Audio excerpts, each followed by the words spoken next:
DW Africa Link. African leaders elected Djibouti's foreign minister to become the next leader of the commission, which runs the continent-wide African Union. Mahmoud Ali Youssouf defeated Raila Odinga, a former prime minister of Kenya, in a vote at the AU summit in Addis Ababa, the Ethiopian capital. Now, is the new AU chairperson up for the challenge? And where does this leave Kenya's veteran politician, Raila Odinga? Stay tuned.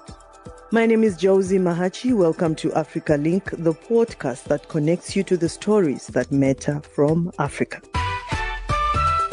Africa Link, every weekday here on DW. Today, we delve into a significant political development.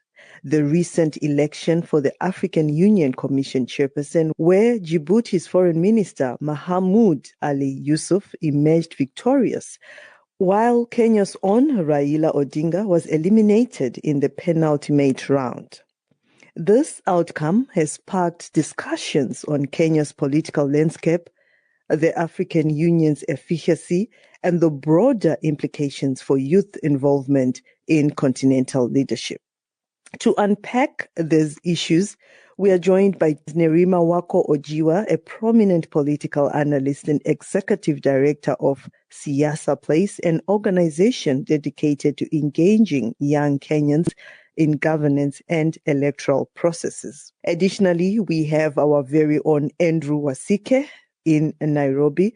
Andrew has closely monitored the public's reaction to the AU election results and offers insights into the national discourse surrounding Raila Odinga's political trajectory. Thank you so much for joining us here on DW Africa Link podcast. But the biggest question many Africans always have is what mandate or what does the AU really do? I mean, we can start with you, Nerima. Thanks for having me. In my opinion, AU is supposed to support with the streamlining of the African continent in terms of collaboration, partnership, growth. It's the next thing it should function, especially when you're talking about a majority young population. For many of our countries, the average age is between 19 and 22. And for many of them, they look to digital or technological platforms to do their business. And this matters because the internet is global. And so when you're talking about policies in regards to the internet, they have to be drafted as regional blocks. And what that means in particular for that regional block, we've already seen with Meta on the EU going back on content moderation. But, mechanisms like the AU is silent, yet they're the ones that have large populations that are majority young. Right. So in other words, you're saying they have a lot to do, but they've not been doing it. Now, the biggest question is the new AU chairperson up for this challenge? Do you think we'll see anything different from him? I hope so. He does have a wealth of experience in regards to his interview process and being in the system for decades and understanding how countries work, diplomacy works. We hope so, because as mentioned, what we're seeing globally is a lot of nations caring much more about their own citizens and, almost going back to, you put your country first. We've seen that with the US. We're going to see that with Germany, with the elections coming up. We're seeing the right wing in Europe, and it's moving quickly. So when it comes to Africa, we have to have leaders in place who understand these changing dynamics and, what is their vision for Africa in this new globe. So I do hope that he will be able to carry that mantle. Yeah. Now, you are in Kenya, and I'm not sure if most of you in Kenya were expecting a different turnout as your own Raila Odinga's bid for the AU Commission chairperson also ended in the 6th round of voting. Is it Raila's loss or Kenya's?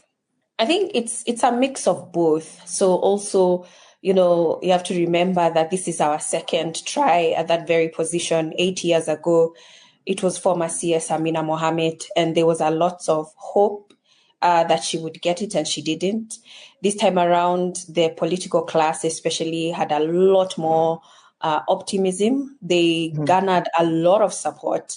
However, you also have to look at the last 2 years of President Ruto's reign in terms of particular decisions that had to be made in regards to Gaza and Israel and the stance that Kenya took, in regards to a few weeks ago with DRC and, Kenya hosting the EAC heads of state to discuss that, his conversations with European countries, including President Macron.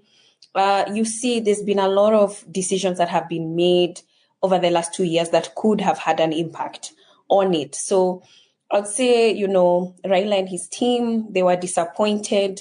But also when we look at what happened last year in our own country, citizens, many of them felt that they did not want, Right Honorable Raila Odinga to go for that position. They felt that there's a lot happening in the country with the protests that we had. We still don't have any accountability in regards to the number of young people who have been killed, over 80 of them. There's still cases ongoing. There's no sense of opposition at the moment that's clear. So for the Kenyan people, many were happy that he didn't get it because they feel he could be a lot more useful within the country than being outside. But for many politically who are supporting, especially government, they were quite disappointed that, Kenya lost on that opportunity again. We're looking at age as well, right? Because I understand that he was given 5 minutes, the first 5 minutes that he had to sell himself, and he was talking about history. And remember, you have 5 minutes, yeah? And people want to hear what you're going to do for the continent, not the past, not history. And when you look at that, sometimes mostly it's always to do with age. So do you also think that played a factor in decision-making from the voters at the AU?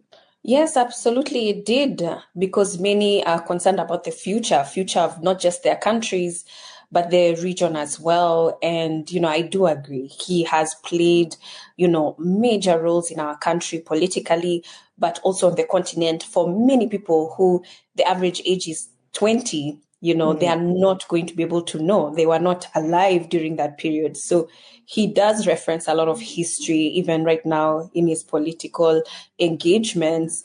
And that perhaps was difficult for him to speak about the future without speaking about the past.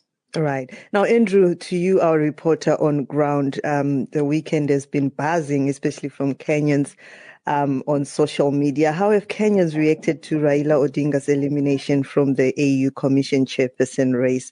Was there significant public interest in his candidacy, both on the streets and across social media platforms? Kenyans have reacted with a mix of celebration, disappointment, and debate following Raila Odinga's exit from the AU Commission chairperson race. I was actually at an eatery when the announcement was made, and some people started jumping up and down in celebration, and also there were screens showing people in other regions watching from across Kenya, and they were also celebrating. Many felt betrayed by Odinga's decision to work with President William Ruto, especially like what Nerima mentioned, especially last year, younger voters who had once seen him as the face of opposition politics felt betrayed, because it was like they were now a couple, yet we're supposed to have an opposition. On social media, reactions have been quite the same. They have been divided.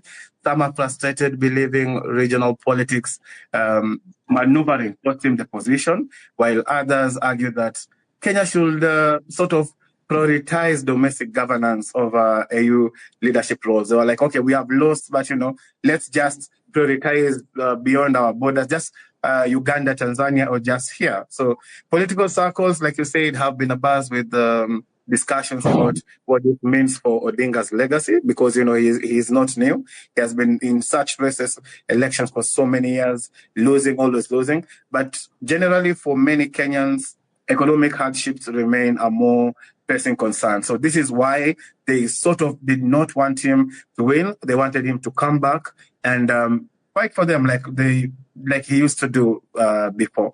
So Kenyans are split, but I would say most Kenyans did not really want him to get that role because they wanted a younger person, and this is the Djibouti foreign minister. And they felt like it's time for Odinga to just come back home and continue either with politics here, or we know what is the next step. Right. But Nerima, you are a political analyst. There's something that Andrew said, that many Kenyans are not happy seeing Raila Odinga with Ruto. Africa Union is a continent body, right? Is it a problem if Ruto sees that even if this guy is my opposition in Kenya, not in Africa, not in the world, just in our Kenyan politics, but this is something that affects the whole continent, then he can support him, right? Even if at home we oppose each other. Is there a problem with Ruto supporting Raila Odinga for this position, in your opinion? Thanks for that question. I don't think the problem is on the support. It's the timing of the support. Remember, this conversation started right after the June 25th protests, where the president extended his hand to reach out to opposition to support him. And there was a lot of hope in the country because he had dissolved cabinet at the time. And then only for us to see that the members that he ended up appointing in cabinet ended up to be the people he had fired. And a half of them came now from the opposition. So it appeared to be almost a political gimmick for them to remain friends. So they call this their handshake, which is their agreement in terms of the kind of support that Raila gave. And because of that support, he was looking for a position for him as a reward. It's that sort of framing that Kenyans have a problem with, not necessarily that our president is supporting. That is a patriotic thing to do. It just happened in a moment where people felt that we needed the criticism of the opposition. We needed them to stand loud, to stand tall in regards to what's happening. There've been a lot of abductions. There's also been a lot of surveillance.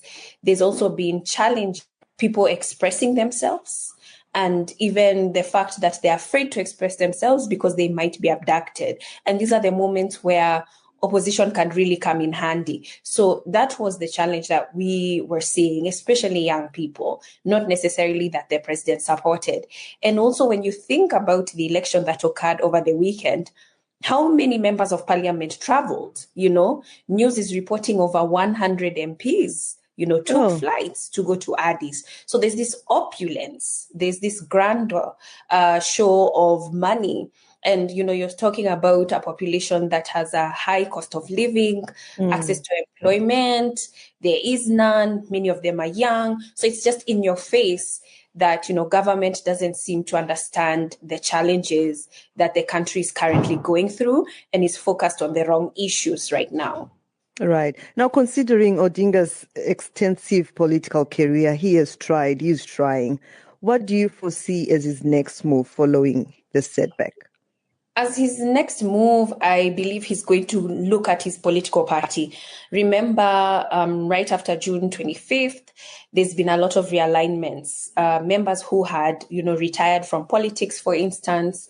We're talking about Joho, who was a former governor. We're talking about Oparanya, who was a governor of Kakamega. They are now cabinet secretaries. So right now they are public officials.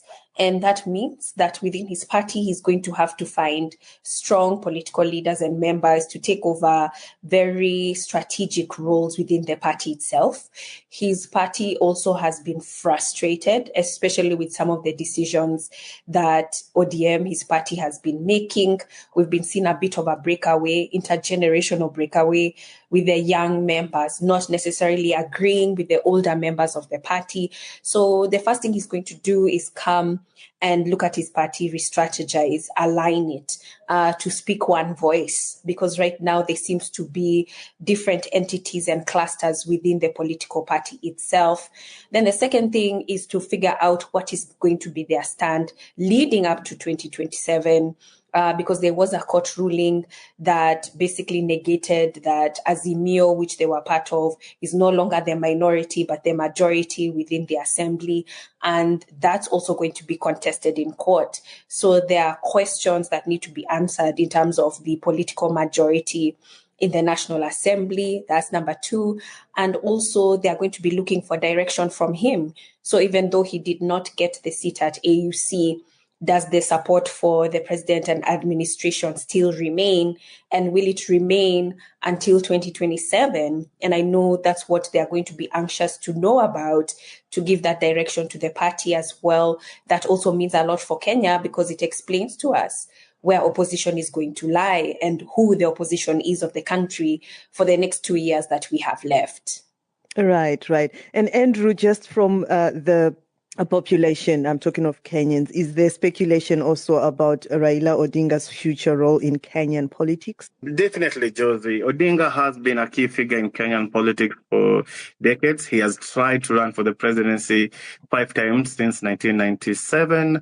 And this setback is unlikely to mark his exit from the scene. There has been some speculation. I've been reading online. Speculation is already swirling about his next move. Some believe he may refocus on domestic politics, like I said. Here, possibly he will position himself as a statesman, like how people were calling him, so as to influence governance and reforms in Kenya. But many also say that he could take on an advisory role, or maybe a diplomatic role within African politics. This is given the chance and given his experience and networks across the continent, maybe he might also do good in that position.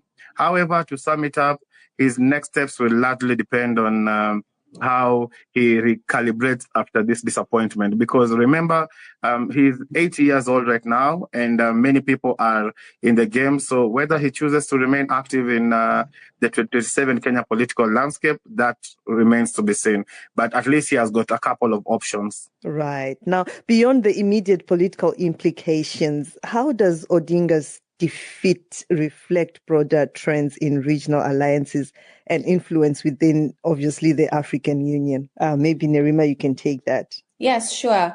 There's been conversations that if Raila Odinga had approached this on his own, and perhaps even with younger diplomats, he would have had a better chance just because of his history in terms of the various countries and support role that he has played on the continent. But it's also interesting to see the kind of conversations that people are bringing up, looking at the blocks and looking at East Africa and saying, we'd have a block of 8 compared to SADC or other blocks that have much more countries. And so they start off ahead compared to us. And people questioning, is there ever going to be an opportunity where we have Anglo-speaking leadership in positions like that, and seeing that the effects of that, especially in a time where we're concerned about the kind of funding. So even when we look at our countries going forward, many of our governments receive aid. They're receiving aids from countries that have already started having conversation about minimizing that aid. And so it's going to be extremely important for the African Union to start looking at diversifying their funding pools and even self-resourcing. That self-reliance is going to be the next conversation for the African Union and their leadership, and dealing with that with a very population that is grappling with their economies. I think it's a tough position to be in for all the leaders in the African Union, and especially those who are going to be at the helm of the African Union. Right. Not just even the African Union. You're talking of also the bloc. There are issues that have been happening. And Andrew, we've been reporting nonstop, the pressing issues, including the conflicts in the Democratic Republic of Congo and Sudan. Now with the incoming AU chairperson, he's definitely going to inherit such problems, as well as ongoing insecurity in Somalia. Then what priorities should the new chairperson focus on to effectively address these challenges, Andrew? Just before I answer that, there is a nice article that we worked on the website. It's titled "Who Can Fix Africa's Problems?" So maybe our listeners can also go there and get more information. So the new AU chairperson will need to prioritize conflict resolution and regional stability, particularly in hotspots like Sudan, the DRC, and Somalia. These three regions have been featuring in the news because of conflict, So he has got a very, very big task already from the word go. So a key challenge will be ensuring that peace negotiations remain credible and that warring factions engage in dialogue. They usually talk about, because it's Francophone and Anglophone countries, they talk about strengthening the African Union's ability to enforce ceasefires. But most people, analysts that I've spoken to, they usually just say that what comes from organizations, regional blocs like Africa Union, it's just press releases, press statements, but they never ever put any initiative. So he has got a big task, Josey. Remember this, Mahmoud Youssouf talked about economics, just like a Madagascar candidate. So additionally addressing economic integration and fostering sort of an inter-African trade will also be key to long-term stability. So I'm really looking forward to seeing how his first year will be. Right. We are looking forward, all of us, and just looking ahead. And as we wrap up our discussion, Nerima, how can young Africans rather, influence and transform the Africa Union's agenda, which has traditionally been dominated by older leaders? A lot of young people want to be part of the process. They are questioning democracy.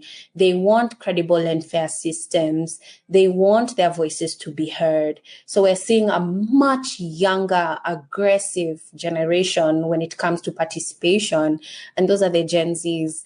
And it will be influential and also important for us to be able to engage them, not only strategically, but in a way where if we do not engage them, then for sure our countries will not be able to function.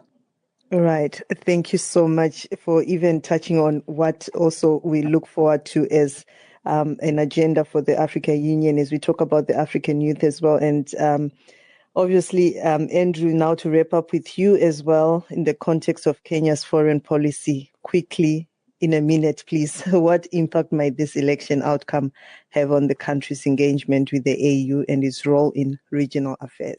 Josey, remember Kenya has spent a lot of money to lobby for Raila Odinga. So while Odinga's loss is a diplomatic setback, I think Kenya is unlikely to retreat from AU engagement.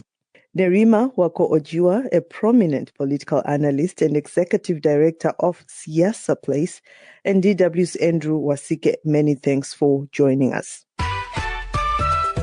Get the stories that are shaping the continent here on Africa Link. At the Africa Link podcast, we always look across the continent to see how the stories and issues we are dealing with play out or at times even overlap. The election of the new AU chief comes at a critical time as the conflict in Africa's second largest country, the Democratic Republic of Congo, escalates following recent territorial gains by M23 rebels. The AU has been criticized for its timid approach in the face of a possible regional conflagration. Observers have branded the AU ineffective in the DRC crisis. But this time around, the new leadership went straight to work by urging the M23 rebel group to disarm in order to avert a wider war in the Democratic Republic of Congo as chaotic scenes unfolded in the eastern city of Bukavu after rebels reached the city. The AU Commissioner for Political Affairs, Peace and Security, Bankole Adeoye, urged all warring parties to cease fire and embrace dialogue. We are all very, very concerned about an open regional war over Eastern DRC. And this, we reiterated the need for caution and the need for M23 and its supporters to disarm and withdraw from the Goma airport and other occupied territories. This new escalation should not become an open conflict that will disrupt and impact on humanitarian activities and the already very weakened social fabric in the region. The only way to solve the problem in Eastern DRC is for all parties to sit around the table. That was the AU Commissioner for Political Affairs, Peace and Security, Bankole Adeoye. As we look into the future, one can only hope that the new African Union Commission leadership will bite this time where necessary, rather than sit in their comfy offices in Addis Ababa. The need for decisive action is clear, and we are counting on the new leadership to step up and make a difference. That's it for this edition of Africa Link. Remember, you are not just a listener, but a part of our community, and your engagement can shape the direction of our discussions.